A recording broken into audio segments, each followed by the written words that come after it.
David says he doesn't have a problem with people studying Scientology. He doesn't think it's worth it, but says people should have the choice.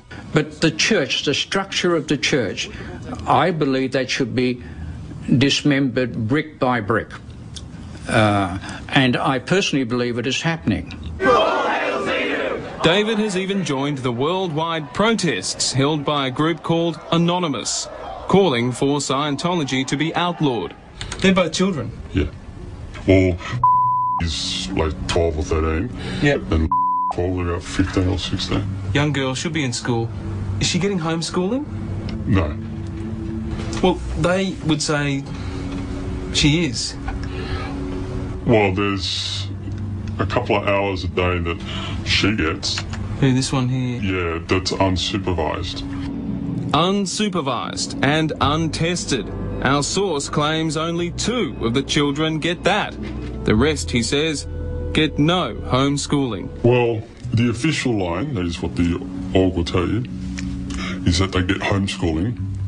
But when I was last there was 2 of them that were getting at most 2 hours a day unsupervised. We spoke to one former child Scientologist who is no longer part of the group.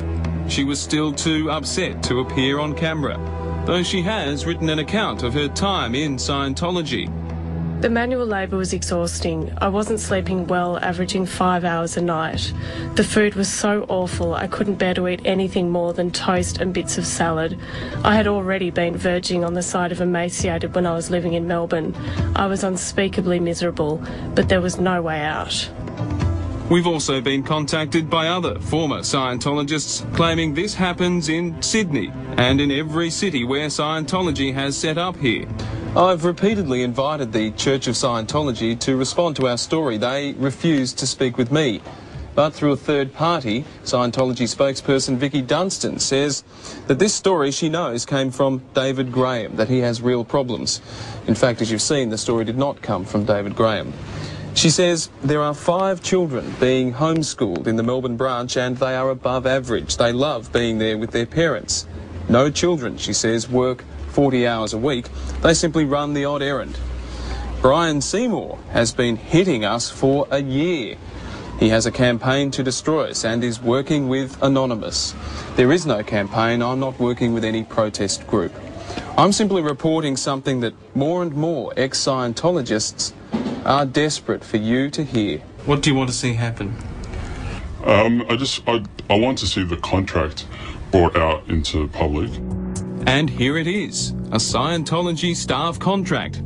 It commits the minors who sign it to a 2.5 or 5 year stint as a Scientology staff member. Among the 30 conditions and commitments, a promise that you are not with the media, that you don't have debts that will stop you paying for things, that your parents are not against Scientology, you have no history of or treatment for mental illness. Have you complained about this to the authorities? Yes.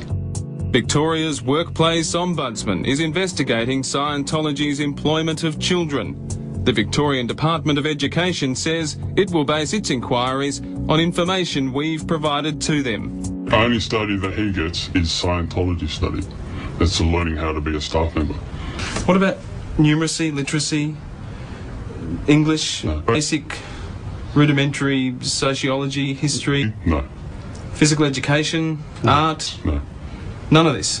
Correct. Scientology 100%? Yes. Why do they do it?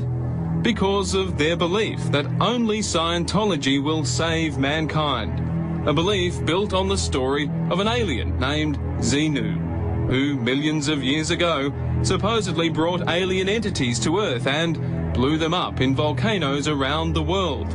Today we are all inhabited by these alien beings. At the end of the day, Scientology is a business that operates as a cult, pretending to be a religion.